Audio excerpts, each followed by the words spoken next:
All right. How do we solve this question? The mass of zinc produced by electrolysis of zinc sulfate. Zinc sulphate का electrolysis करा रहे हैं. Electrolysis you are familiar with. Charge pass कर रहे हैं basically aqueous solution में. Zinc sulphate के aqueous solution में चार्ज पास कर रहे हैं, करंट पास कर रहे हैं. ठीक है. With steady current of this for 15 minute, mass कितना होगा वो देखना है. तो देखिए पहले रिएक्शन देखते हैं. जिंक 2+ है. ये दो इलेक्ट्रॉन एक्सेप्ट करके जिंक सॉलिड बनाएगा जिसका आपको मास निकालना है. ठीक है. मास निकालने के लिए आई नीड टू नो कि total charge, total number of electron कितने हैं, तभी ये स्टोइचियोमेट्री सॉल्व होगा. ठीक है. तो let's find out charge first. Current आपको दे रखा है आई, दैट इज 0.015 एम्पियर. ठीक है. टाइम आपको दे रखा है 15 मिनट. इसको आप सेकंड में कन्वर्ट कर लीजिए. तो that comes out to be 15 × 60 second. ठीक है. तो चार्ज कितना हो जाएगा? Charge is Q. How much charge is there? Q is equal to current into time.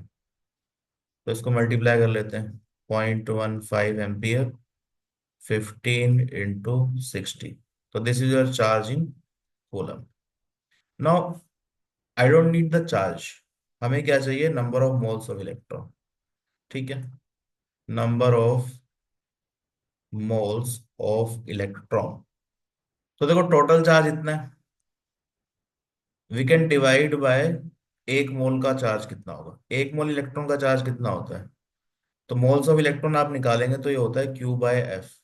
Total charge F क्या है? Faraday constant. ठीक है. इसको क्या बोलते हैं? Charge on one mole electron. Charge on one mole electron. एक मोल इलेक्ट्रॉन का जो टोटल चार्ज है वो F है. वैल्यू क्या होती है 1 फैराडे की? 96500 कूलम. ठीक है. तो वैल्यू पुट कर दो. तो total charge divided by charge on one mole. तो आपका नंबर ऑफ मोल्स आ जाएगा. तो दिस इज 96500. ठीक है. Now number of moles of electron.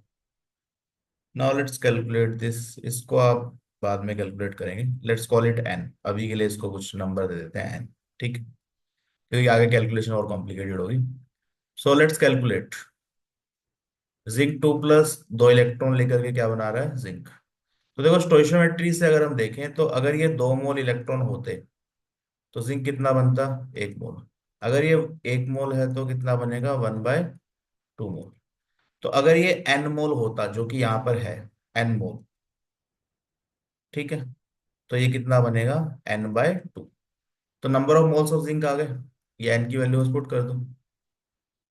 Number of moles of Zn. This is what? 1/2.015 1560 divided by 96500. तो let's try to solve this. ठीक है. ये पॉइंट यहां से हटा देते हैं हम. Let's put 1000 here. ठीक है. 1000 लगा दिया. This 10 can cancel out. ये हो जाएगा 3. इसको आप देखेंगे तो that comes out to be 5 से डिवाइड कर दो. 193 एंड 20. ठीक है. This can be cut. तो यहाँ 3 आ गया. तो फाइनली देखो आ क्या रहा है. What we are getting. Number of moles आ रहे हैं 399 × 15 डिवाइडेड बाय 193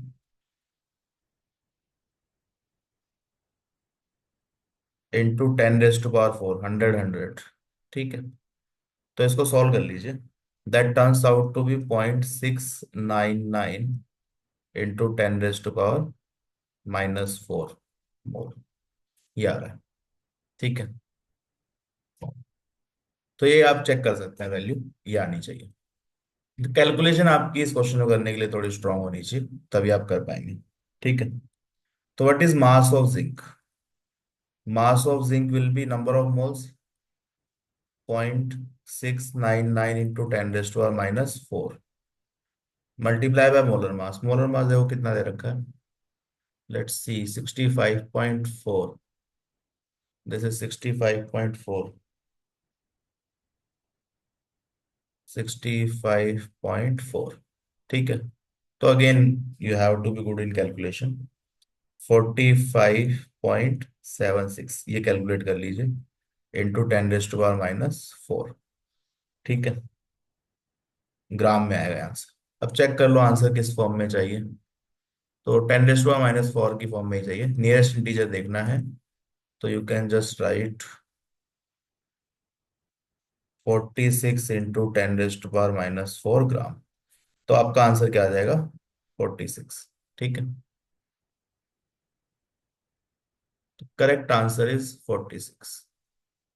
अब यहाँ पे ध्यान क्या रखना है आपको, रिएक्शन क्या हो रही है, उसमें कितने इलेक्ट्रॉन है। तो पहले मोल्स ऑफ इलेक्ट्रॉन निकाल लो।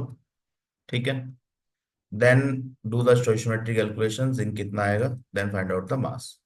तो इस क्वेश्चन को करने के लिए थ्योरी वाइज तो ज्यादा इशू नहीं है, you just have to be good at calculation. Calculation आपको अच्छे से आनी चाहिए, ठीक है, तभी आप कर पाए। ओके, तो करेक्ट आंसर इज 46।